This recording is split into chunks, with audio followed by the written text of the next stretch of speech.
मरने से पहले इस आदमी के पास बोलने के लिए सिर्फ 1500 शब्द बचे थे। ये जानकर वो पहले तो गुस्से में आया, फिर हताश हो गया। उसके गुस्से के साथ उसके शब्दों की गिनती तेजी से कम होती गई। जब वो शांत हुआ तो उसके पास सिर्फ 50 शब्द बचे थे।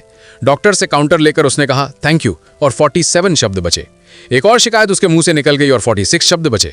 उस आदमी ने खुद को दिलासा दिया, असल में 46 शब्द पूरी जिंदगी के लिए काफी होंगे, क्योंकि एक इंसान अपनी जिंदगी का 40% हिस्सा सोने में, 10% खाने में, 15% टीवी देखने में और 5% कपड़े धोने और कचरा बाहर निकालने में बिताता है। सिर्फ 30% समय में ही बातचीत की जरूरत पड़ सकती है। उसने पहले अपनी पत्नी से बॉडी लैंग्वेज का इस्तेमाल करके बात करने का प्लान बनाया, हाय के लिए आंख मारना, प्यार के लिए कंधे पर मुक्का मारना। लेकिन इस सीधे साधे मर्दाना स्टाइल से उसकी पत्नी को लगा कि वो पागल है, इसलिए उस आदमी को बोलना पड़ा। लेकिन उसने एक बार में सिर्फ एक ही शब्द बोलने की हिम्मत की। जल्द ही उसके बचे हुए शब्दों की गिनती घटकर 42 रह गई। लेकिन उसकी पत्नी को उसका इरादा समझ नहीं आया। इसके बजाय उसे लगा कि वो उसे चुप करा रहा है। आखिरकार एक दिन उसकी पत्नी इसे और बर्दाश्त नहीं कर सकी और उससे बात करना चाहती थी। उस आदमी ने मन ही मन सोचा, मेरे इतने कम शब्दों के साथ शायद मैं बोलना शुरू करने से पहले ही मर जाऊंगा। इसलिए उस चुप रहने वाले आदमी को उसकी पत्नी ने घर से निकाल दिया।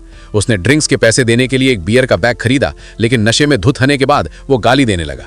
जब वो उठा तो उसे एहसास हुआ कि उसके पास कहने के लिए सिर्फ एक शब्द बचा है। वो आदमी पछतावे से भर गया। अपनी पत्नी की फोटो देखकर उसने वो आखिरी शब्द उससे कहने का फैसला किया। वो एक पब्लिक फोन बूथ पर गया और कॉल किया। यादें ताजा हो गईं, लेकिन जिसने जवाब दिया वो उसकी पत्नी नहीं बल्कि एक वॉइस एक्टिवेटेड ऑपरेटर था। सबसे पहले कई ऑप्शन दिए गए।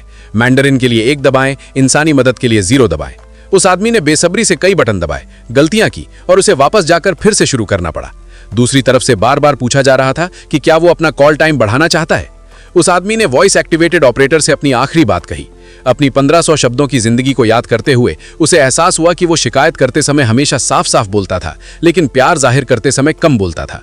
प्यार तो बस एक शब्द था, फिर भी वो उसे कह नहीं पाता था।